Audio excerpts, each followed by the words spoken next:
Well, happy solemnity of the Assumption to you. When I was preparing to be a priest, one of the first things that I had to go through was something called a priest perceiver.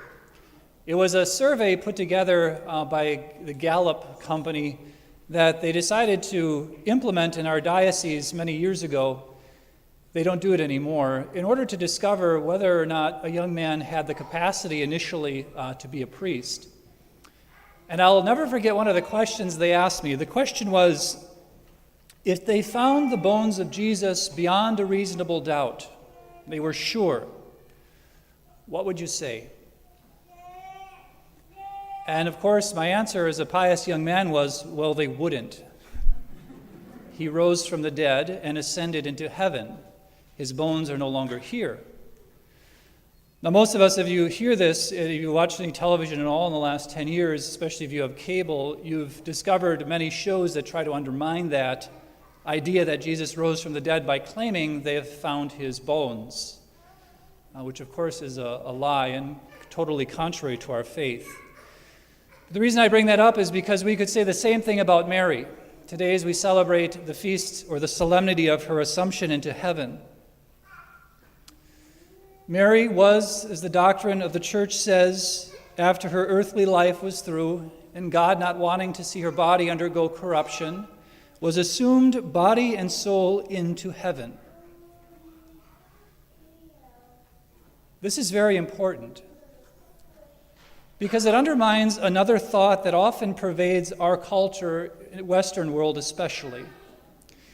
And I think in particular it undermines the division that many of us have, that the body and the soul are somehow separate.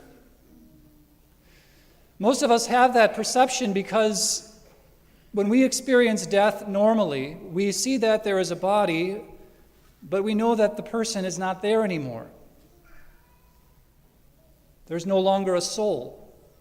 What is a disembodied person or a disensouled body? We don't really know. That's one of the things we have no answer for.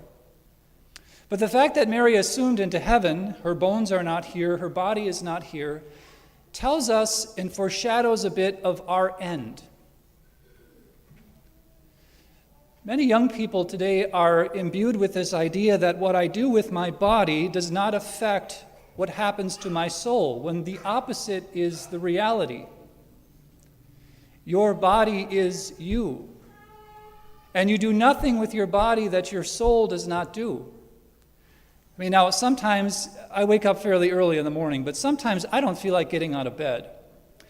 So sometimes I'll tell myself, maybe you ought to just lay here and pray rather than go to the chapel. You see, it doesn't work. Mentally, I can pretend like that's the great thing to do, but in reality, I know that my soul and my body are not disconnected. That what I do with my body, I do with my soul. Why the genuflections? Why the kneeling at Mass? Why the bows? Why everything we do with our body? The reason is because it's reflective of what we do with our soul. That is simple Christianity, friends. To pretend that our soul is somehow disembodied or somehow our body is of no consequence to who we are undermines the very truth of who God wants us to be, especially today as we reflect on the Assumption of the Blessed Virgin Mary, who was assumed to heaven, body and soul. And it should give us pause for reflection, I think. Mary was assumed into heaven because God never wanted her to see corruption. From the very beginning, the corruption that came through the sin of Adam and Eve, Mary is the first fruit, in a sense, to overcome that. Jesus is the first fruit of the resurrection, overcoming death. But Mary, as the perfect disciple, is the one who was freed from sin and was brought body and soul up into heaven, in some sense foreshadowing the reality that all of us are waiting for at the end of time. So today, friends, as we celebrate the Assumption, there is no more powerful advocate that we have than Mary. And Mary is subtle. I'm standing here as a priest today because of the intercession of my mother praying to Mary, the Virgin Mary, on her rosary, probably every night. She is subtle. She is so subtle. Like any good mother, she stands behind the scenes, helping take edges off temptation. She guides us along the path. 28 years ago, our family, and I think I've mentioned this in homilies before, started what we call the Family Rosary Ascenical. It was part of the Marian movement of priests by an Italian priest who started it, but it was extended to laity and to families. And for 28 years, once a month, our family gathers for a rosary and a meal. I've only been a priest for 5, and it wasn't until I was halfway through the seminary that somebody mentioned, "Hey, Father, do you think your priesthood has anything to do with that rosary thing that your family does?"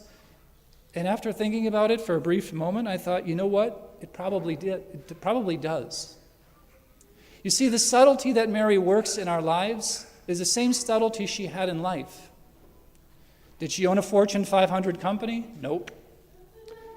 Did she drive a nice car? Nope.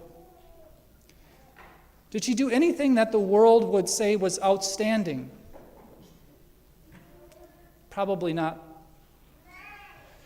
But as Christians, we know that she was completely obedient to God, completely obedient in his disposal. And friends, we're all working on that. So today, let's keep in mind the great favor that God has shown to Mary. And the reality is, friends, that you and I, because of our baptism, have been called into conformity to be just as Mary is, and to be in the end where she is. So we need to bring those body and soul things back together. Most of us know in the depth of our heart the reality of that truth, that what happens to our body is not inconsequential to our soul, that what we do with our body is not inconsequential to the health of our soul and the happiness of our lives. Let's ask Mary to help in this Feast of the Assumption to bring that together once again for us.